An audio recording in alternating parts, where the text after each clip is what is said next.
Ok. Bueno, pues sean todos bienvenidos, amados hermanos, en esta noche.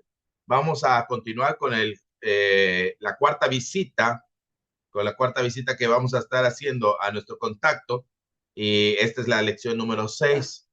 Ya llegamos con nuestro contacto y ahora vamos a empezar. Nos sentamos en la sala, en el lugar. Si hay oportunidad de tener la oportunidad de tener esta presentación mucho mejor. Si no, ya sabemos que usted puede hacer la misma presentación con su Biblia, teniendo los textos y aprendiendo bien la lección. Usted puede compartir esta lección. Así que esta cuarta, hacemos un resumen de lo que hemos visto y estudiamos el primer tema que estudiamos, lo que Dios tiene para mí y para los míos.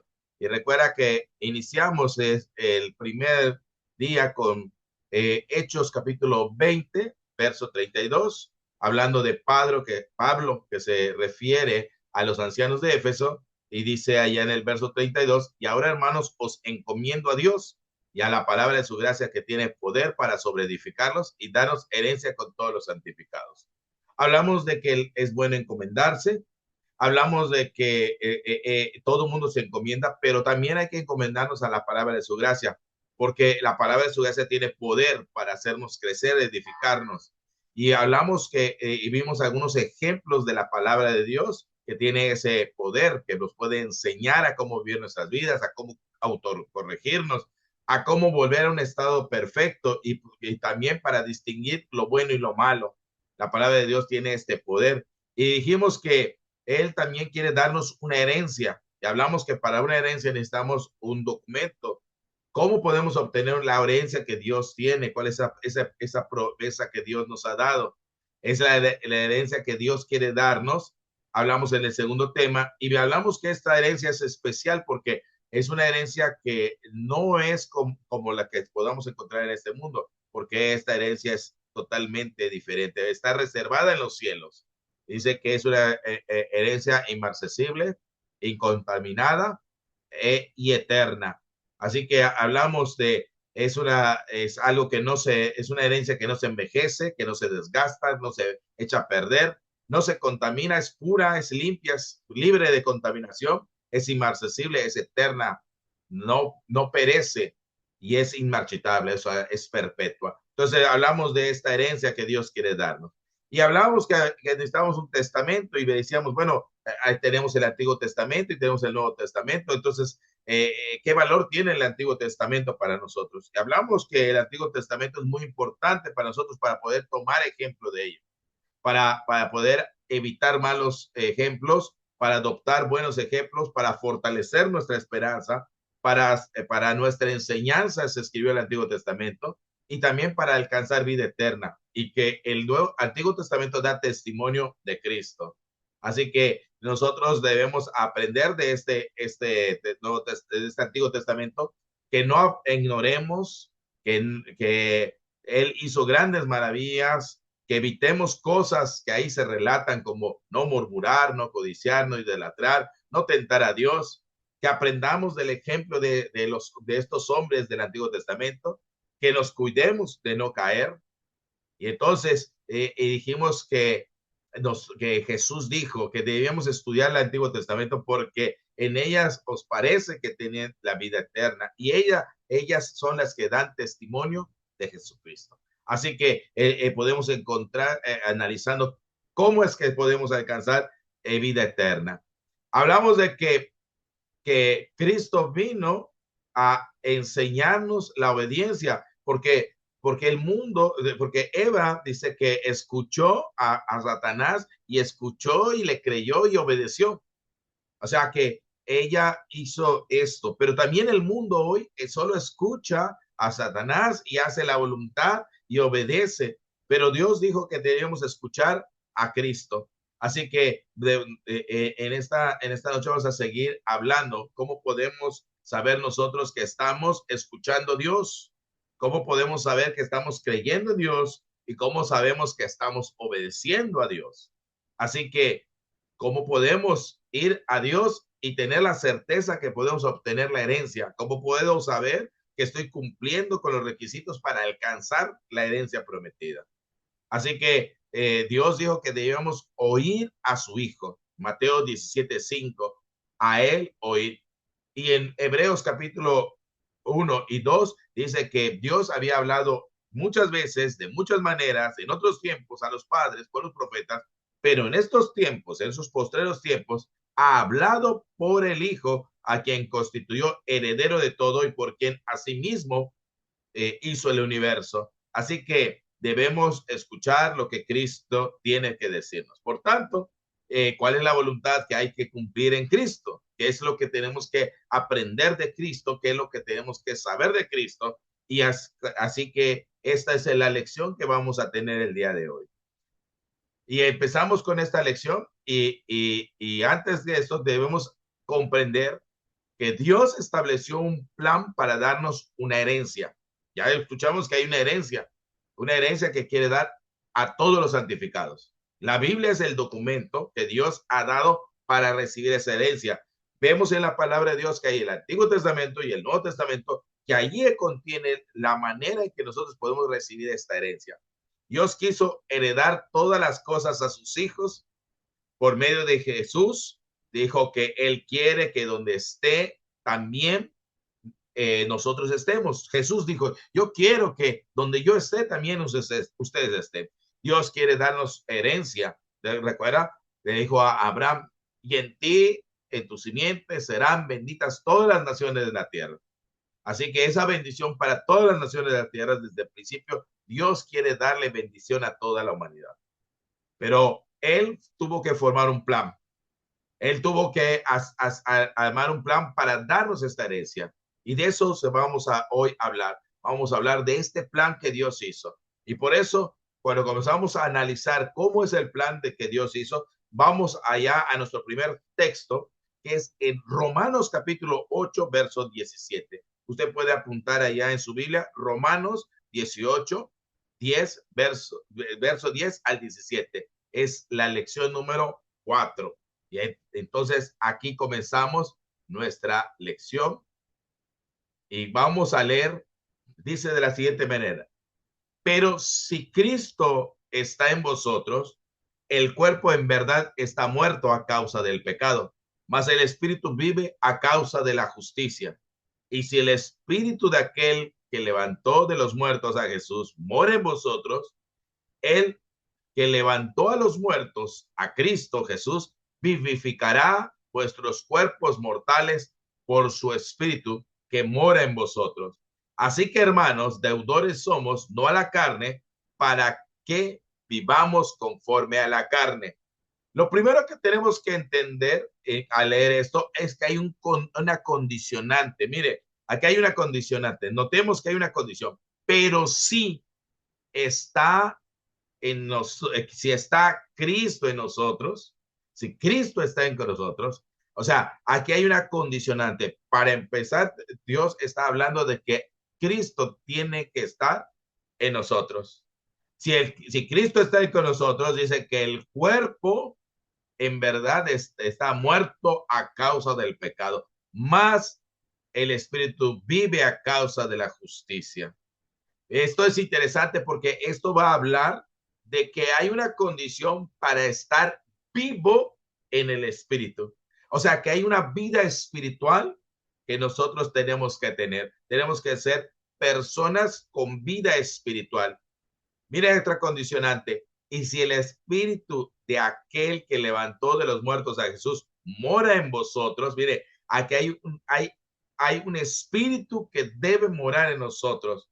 El que levantó de los muertos a Cristo vivificará también vuestros cuerpos mortales por su espíritu que mora en vosotros. O sea, aquí hay una condición.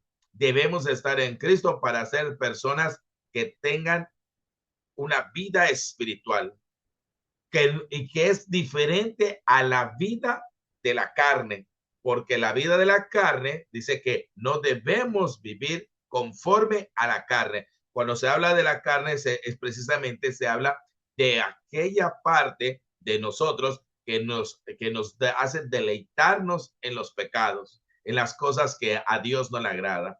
Así que, en primer lugar, para poder, en el plan de Dios es que las personas fueran diferentes, que tuvieran una vida espiritual. Mire que dice, que si vivís conforme a la carne, moriréis.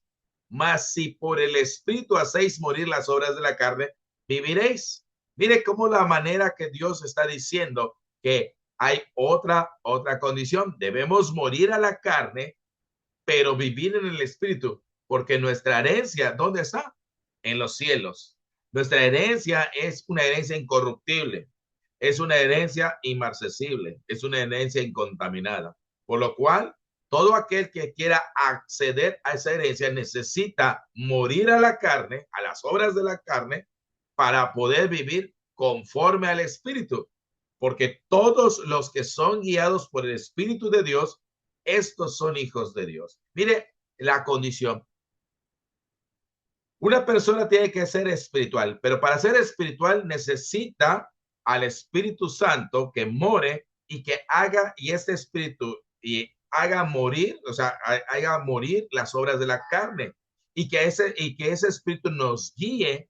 Si el Espíritu de Dios nos guía para morir a las obras de la carne, entonces somos hijos de Dios. Y si somos hijos de Dios, dice, pues habéis recibido no habéis recibido espíritu de esclavitud para estar otra vez en temor, sino habéis recibido el espíritu de adopción, por el cual clamamos Abba Padre, Abba Padre. Y mire, entonces una persona en el plan de Dios es que las personas pudieran tener una relación personal con él de confianza, porque la palabra Abba Padre significa es una manera de confianza, de dirigirnos con confianza. En otras palabras, es como cuando nosotros decimos a nuestro papá, papito o papi. Estamos hablando de una manera de confianza, ¿no? O sea, un acercamiento tierno hacia nuestro Padre. Así que los hijos de Dios se pueden acercar por medio de ¿qué? De que estando en Cristo han recibido el espíritu de adopción. Ahora son hijos de Dios. Mire, y el espíritu mismo da testimonio a nuestro espíritu que somos hijos de Dios. O sea, el testimonio de que somos hijos de Dios viene porque el Espíritu Santo está en nosotros, porque estamos en Cristo Jesús. Y mire la condición.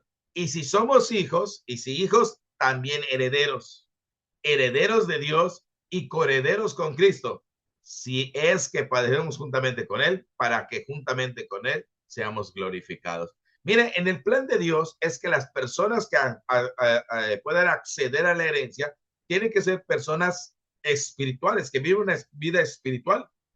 Y para vivir una vida espiritual hay que estar en Cristo.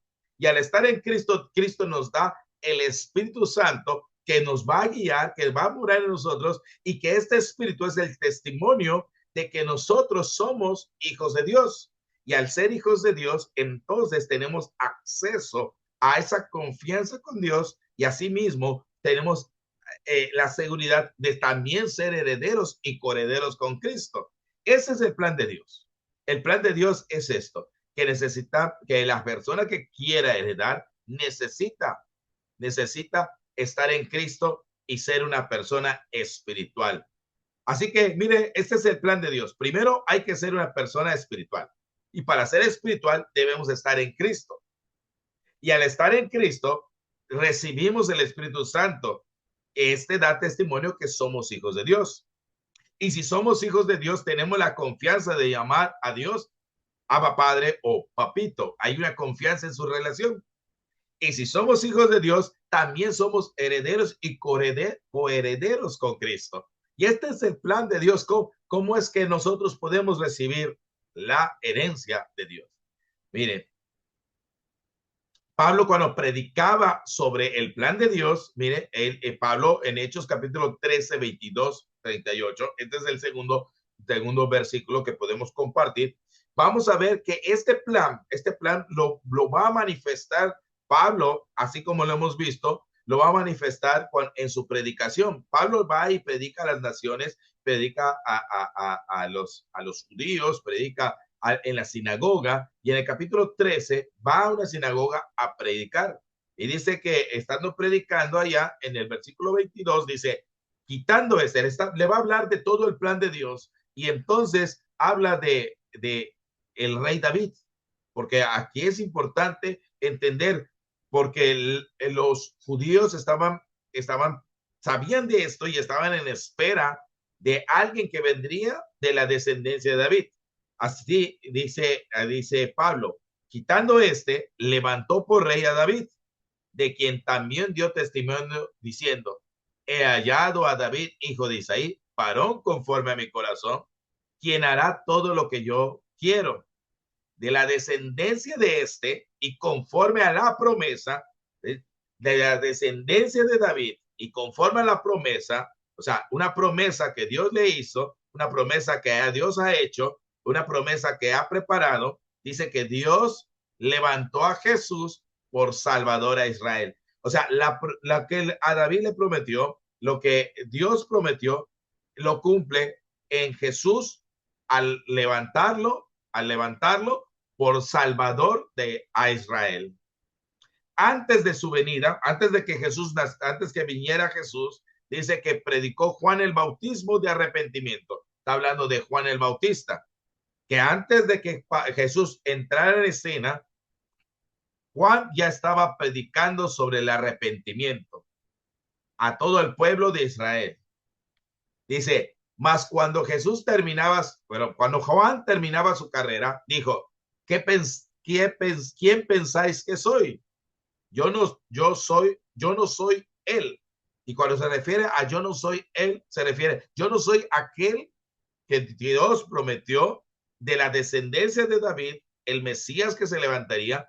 Yo no soy él, mas he aquí, viene tras mí uno que no soy digno de desatar el calzado de sus pies.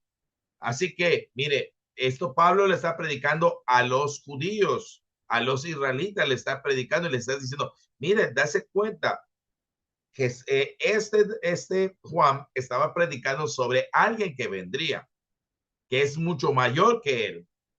Así que dice, varones, hijos del linaje de Abraham y de los que entre vosotros teméis a Dios, a vosotros es enviada la palabra de esta salvación. Fíjense, esta palabra de salvación, o sea, esta bendición que Dios, esta promesa se la envía a Israel, a la descendencia de Abraham. Mire, porque los habitantes de Jerusalén y sus gobernantes no conocieron a Jesús, ¿sí? A los suyo vino y no le recibieron. Dice, ni las palabras de los profetas que leen todos los días. Mire, aquí está diciendo, ¿sabes qué? Dice Pablo, ahora a ustedes que están acá, Dios les da la oportunidad de la salvación, esa palabra de salvación, porque los habitantes de Jerusalén y sus gobernantes, o sea, el Sanedrín, no conocieron a Jesús, no le entendieron, no lo reconocieron, ni aceptaron ni siquiera las palabras de los profetas que ellos leen constantemente en el día sábado, leían las profecías y no las aceptaron, no las conocieron, no las entendieron. Pero las cumplieron, es decir, las cumplieron al condenarle lo que Dios había dicho en su palabra, lo que habían pasado de las profecías, lo que habían escrito en el Antiguo Testamento, lo cumplieron ellos al condenarle. Y sin hallar en él causa digna de muerte, pidieron a Pilato que se le matase.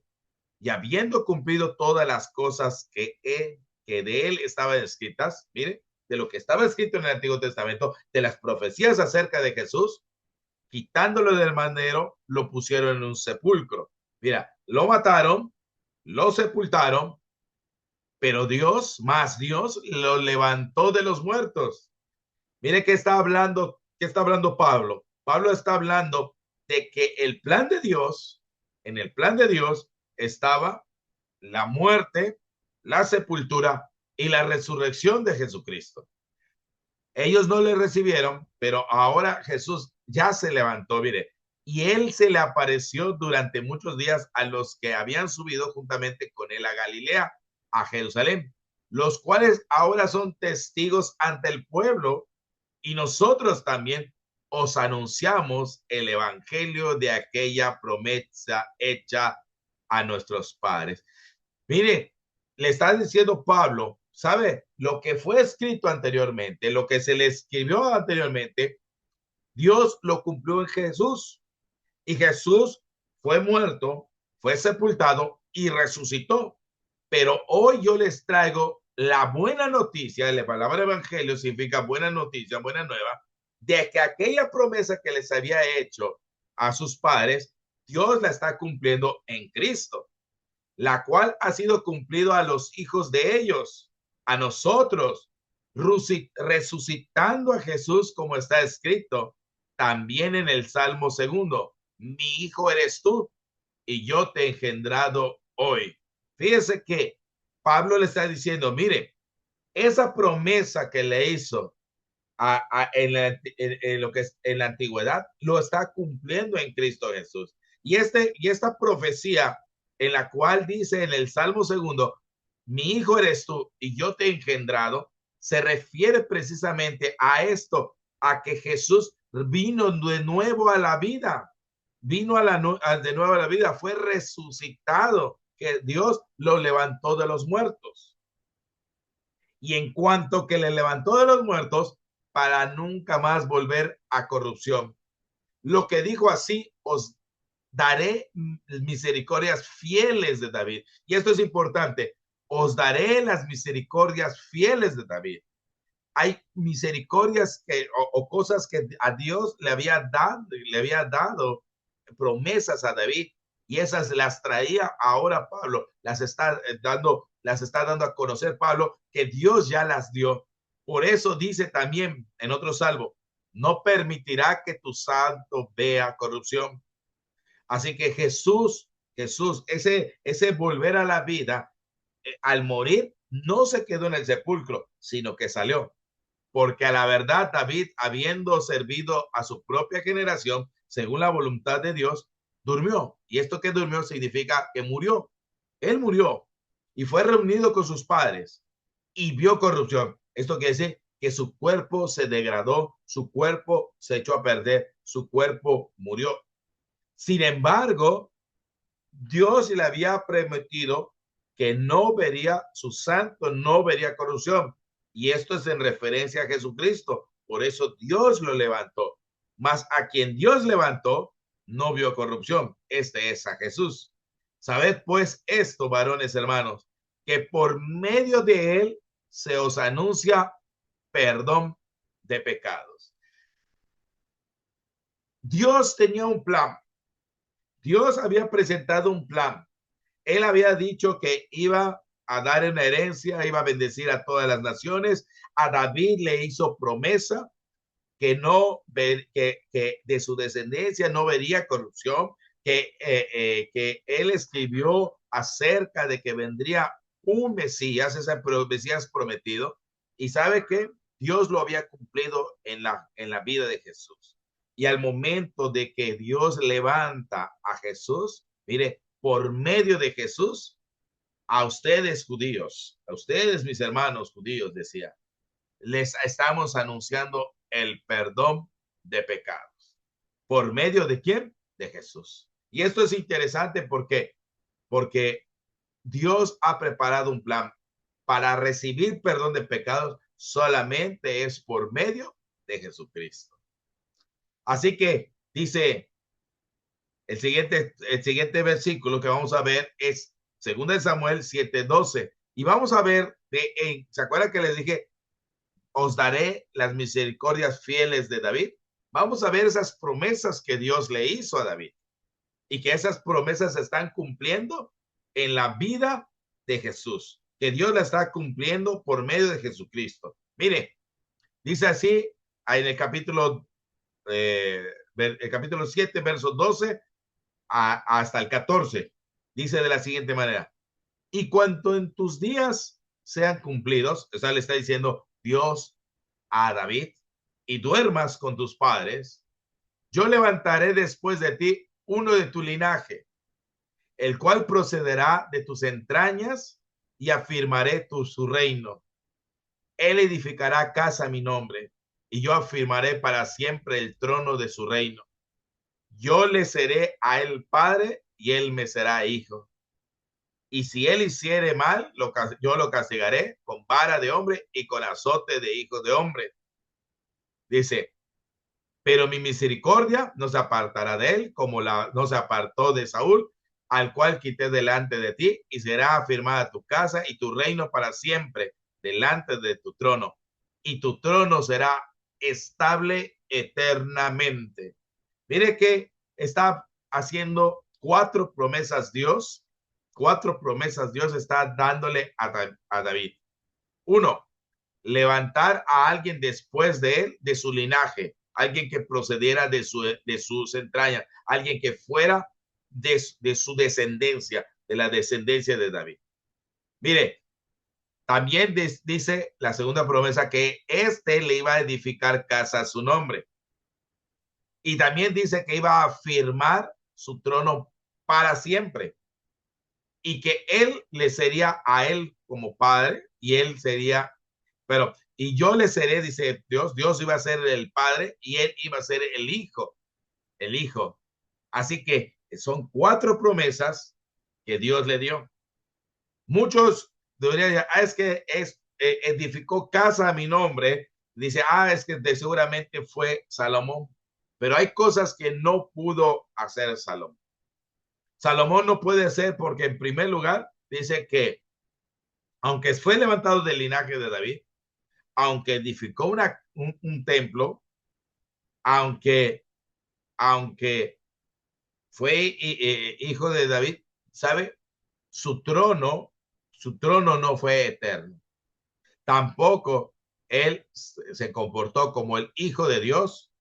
Así que no, la promesa que dice que su trono sería estable eternamente, o sea, esa promesa no se puede cumplir en Salomón ni en ninguno de los demás hijos descendientes de David.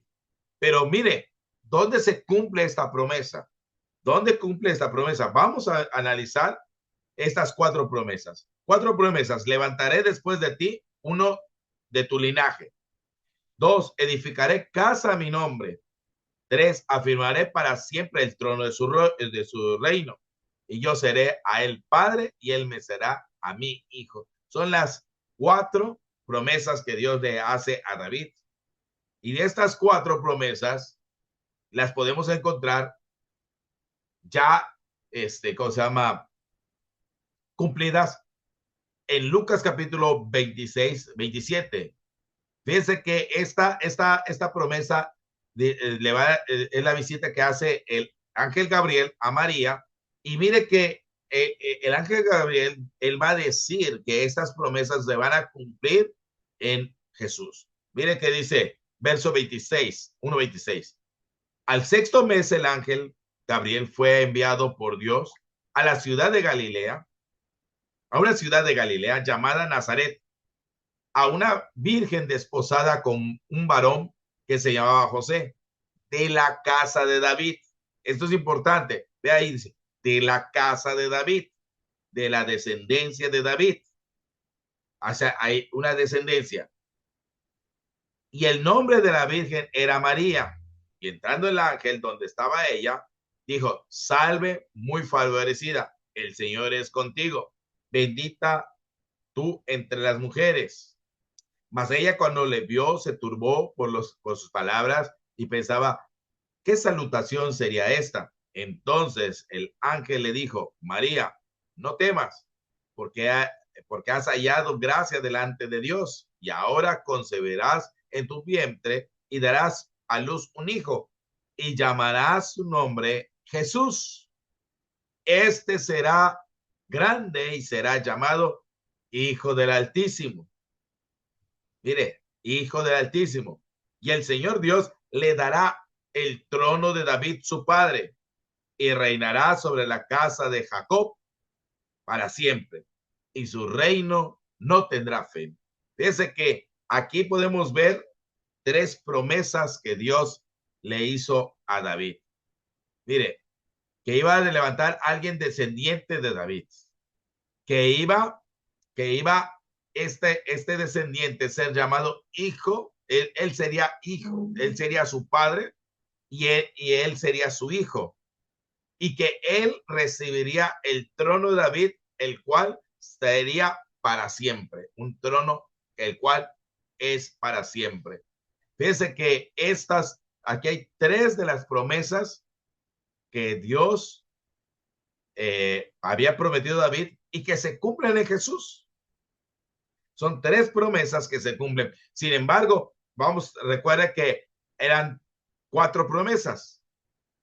Dice, la primera, levantaré después de ti uno de tu linaje. Después dice que él afirmaría para siempre su trono de su reino y que él sería padre y sería el padre y le sería su hijo. Y aquí vemos estas cuatro promesas, estas tres promesas. Descendiente de la casa de David, que sería grande y llamado Hijo del Altísimo, y que le daría el trono de David, su padre, el cual sería un reino que no tendría fin y que sería un reino para siempre. Así que tenemos tres promesas, mas sin embargo falta una. Dice que él edificaría casa en mi nombre. Entonces, esta última promesa se cumple en otro versículo, podemos verlo. Mire, allá en Mateo 16, 18 al 19, pero principalmente el 18 dice, cuando Jesús pregunta, ¿quién dice quién son la gente? ¿Quién soy? Y Pedro le contesta que él es el Hijo del Altísimo, el Mesías. Jesús le va a decir, yo también te digo que tú eres Pedro y sobre esta roca edificaré mi iglesia y las puertas del Hades no prevalecerán contra ella. Y a ti te daré las llaves del reino de los cielos y todo lo que atares en la tierra será atado en los cielos y todo lo que desatares en la tierra serán desatados en los cielos. Fíjense que aquí hay algo interesante. Aquí habla de que Jesús iba a edificar su iglesia, pero no dice casa, dice iglesia, no dice casa. Entonces, la promesa de Dios es que iba a edificar una casa, pero hay una característica de la iglesia. Dice que la muerte, o sea, el Hades no prevalecería contra ella, no iba a poder contra ella, o sea, iba a ser eterna. O sea, iba a tener una iglesia eterna. Pero también tenemos que ver que tiene que ver la iglesia con lo que dice a continuación, reino de los cielos, reino de los cielos. Entonces, estamos en esto viendo que la casa o la iglesia, ¿por qué decimos que esta parte o es casa? Porque para que David le prometió que le construiría una casa para Dios, una casa para Dios. Entonces necesitamos analizar más la palabra de Dios. En 1 Timoteo 3, 14 al 15, Pablo hablando a Timoteo le dice, esto te escribo, aunque tengo la esperanza de ir pronto a verte, para que si tanto sepas cómo conducirte en la casa de Dios, que es la iglesia del Dios viviente, columna y baluarte de la verdad. En este versículo, Pablo va a decirnos que la casa de Dios es la iglesia de Dios viviente. Y esta casa dice que es la iglesia y es la iglesia que Cristo edificaría. O sea que Jesús está cumpliendo en él la cuarta promesa, edificar casa para Dios. Así que aquí podemos ver que la casa es la iglesia. Edificará casa en mi nombre, decía. Mire qué dice Efesios 2, 19 al 22. Es importante que lo analicemos. La iglesia como casa de Dios y ahora vemos lo que dice Efesios 2, 19.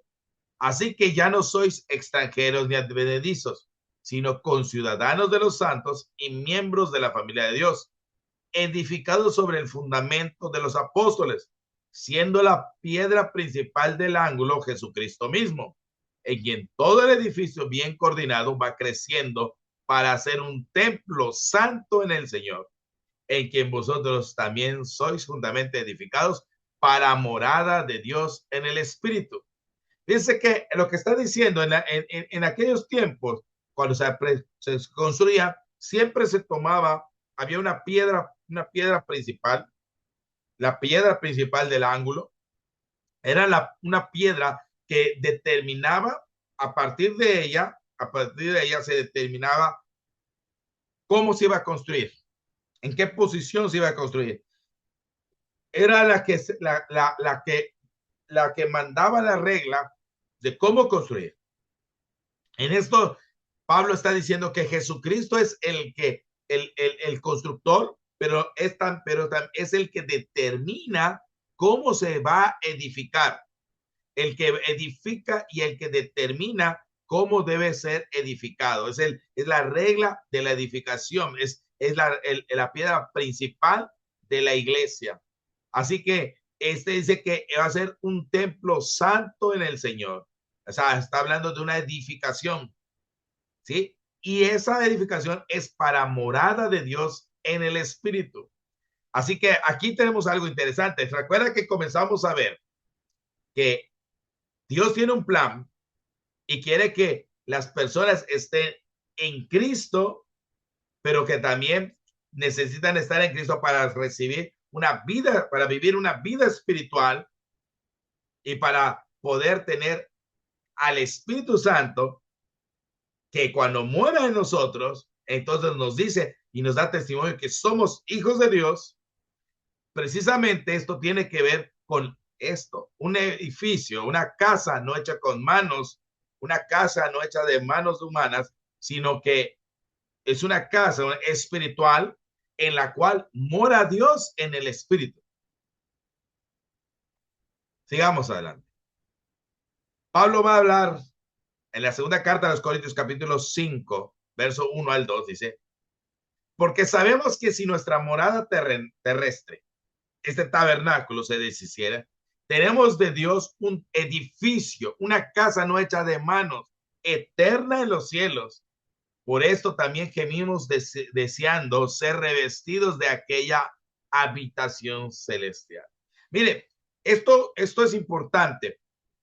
Jesús está edificando una morada espiritual, una casa espiritual para Dios, un lugar donde Dios habite, donde Dios habite, o sea, es la casa de Dios. Y este edificio, dice que es la iglesia, pero también habla Pablo de que si aquí en esta tierra se deshiciera nuestra casa, nuestro tabernáculo, Dios ha preparado una casa no hecha y que está en los cielos. Y mire, y dice que gemimos deseando ser revestidos de aquella nuestra habitación celestial. Pablo está diciendo que lo que, lo que para recibir una herencia necesitamos buscar esa herencia espiritual, ese edificio, y tiene que ver con Cristo y tiene que ver con el Espíritu Santo y tiene que ver con una vida espiritual. El plan de Dios se cumple en Cristo. Podemos ver que Dios preparó un plan para darnos herencia y cumplir su promesa, pero necesitamos estar en Cristo. Necesitamos que nuestras vidas giren en torno a Cristo, estemos en Cristo. Y es importante porque fíjese que cuando hablamos de estar en Cristo, es estar en esta vida espiritual, pero también tiene que ver en estar en esa casa espiritual, en esa iglesia espiritual, y dice Colosenses que Cristo, habíamos visto, vamos a revisar un poquito, que Cristo es la piedra principal. Habíamos visto que Cristo es la piedra principal. A ver, aquí está. la piedra principal, pero Colosenses nos dice que Cristo es la cabeza del cuerpo, que es la iglesia, o sea, también es la principal. O sea que esa iglesia, ese cuerpo, estar en Cristo significa estar viviendo una vida espiritual en su cuerpo, en su iglesia, en su casa, en la casa de Dios. Pues si seremos, dice, sigamos leyendo lo que dice, pues así seremos hallados vestidos. Fíjense que si nosotros perdiéramos nuestro cuerpo, lo terrenal de esta cosa, tenemos un edificio, una casa hecha de manos eterna, una habitación celestial. Y entonces debemos nosotros, nos pueden encontrar, dice, nos vamos a hallar, pues así seremos hallados vestidos, deseando esa habitación espiritual y no desnudos, porque así mismo los que estamos en este tabernáculo, o sea, en esta vida, en este tabernáculo terrestre, gemimos con angustia porque no quisiéramos ser desnudados, sino revestidos para que lo mortal sea absorbido por la vida. Mas el que nos hizo para esto mismo es Dios, quien nos ha dado las arras del Espíritu. Y esto es interesante. Mire, hablábamos que para poder, para poder obtener esa iglesia, esa herencia, necesitamos seguir el plan de Dios. El plan de Dios es que tengamos una vida espiritual. Y esas arras, ese anticipo que Dios nos da es del Espíritu Santo. Ese es el anticipo que recibe, es el que da seguridad. Recuerda que el Espíritu nos da seguridad para tener la confianza de que somos hijos de Dios. Pero necesitamos ser revestidos. Lo mortal tiene que ser absorbida por la vida. Así que dice, lo primero que debemos saber es que necesitamos ser una persona espiritual. Para ser espirituales debemos estar en Cristo y haber recibido el Espíritu Santo que da testimonio que somos hijos de Dios. Y si somos hijos de Dios, tener la confianza de llamar a nuestro Dios papi, papito. Y si somos hijos de Dios, entonces somos herederos con Cristo. Así que la buena noticia tiene que ver con Jesucristo, tiene que ver con lo que Jesús nos ha dado, lo que Jesús ha hecho. A él le fueron dadas la promesa y él es el cumplimiento de la promesa. Las 4 promesas que Dios le dio a David fueron cumplidas en Cristo. Por eso necesitamos nosotros ser espirituales para poder recibir esa promesa, esa herencia, porque Cristo es el camino hacia esa herencia. Recuerde, es condicional. Si estás en Cristo, si estamos en Cristo, si el Espíritu Santo mora en nosotros, si nosotros estamos en Cristo, nuestra vida carnal tiene que quedar muerta y tenemos que vivir una vida espiritual, vivir en el Espíritu, no en la carne. Entonces necesitamos a Cristo para poder dejar esa carne, para poder sacar todo ese pecado que está en nosotros, a morir al pecado para vivir en Cristo. En nuestra siguiente lección, vamos a hablar cómo Dios preparó nuestra herencia que quiere darnos. ¿Cómo es que Dios lo fue preparando todo esto? Porque hemos visto, pero ¿cómo hago para recibir esa herencia? ¿Cómo hago para ser un hombre espiritual? ¿Cómo hago para morir de esta vida carnal a la carne? ¿Y cómo me convierto? ¿Cómo puedo ser hijo de Dios? ¿Cómo tengo el Espíritu Santo? Ya sé que Dios por medio de Jesucristo, pero ¿cómo lo hago? Dios ha preparado la herencia, ha mostrado una forma como quiere dar la herencia. Así que yo le invito la próxima semana que podamos vernos y hablemos un poco más sobre esta herencia que Dios nos quiere dar y cómo podemos nosotros acceder a esta herencia que es por medio de Jesucristo. Dios bendiga a todos mis hermanos que han seguido esta lección y vamos a dejar hasta aquí la lección. Hemos terminado esta lección. Así que ya llegamos, prácticamente llevamos una hora, un poquito antes. Pero esta es la intención. Voy a apagar uh, la grabación y ya, si tienen algún comentario o alguna pregunta, lo pueden hacer. Vamos a detener.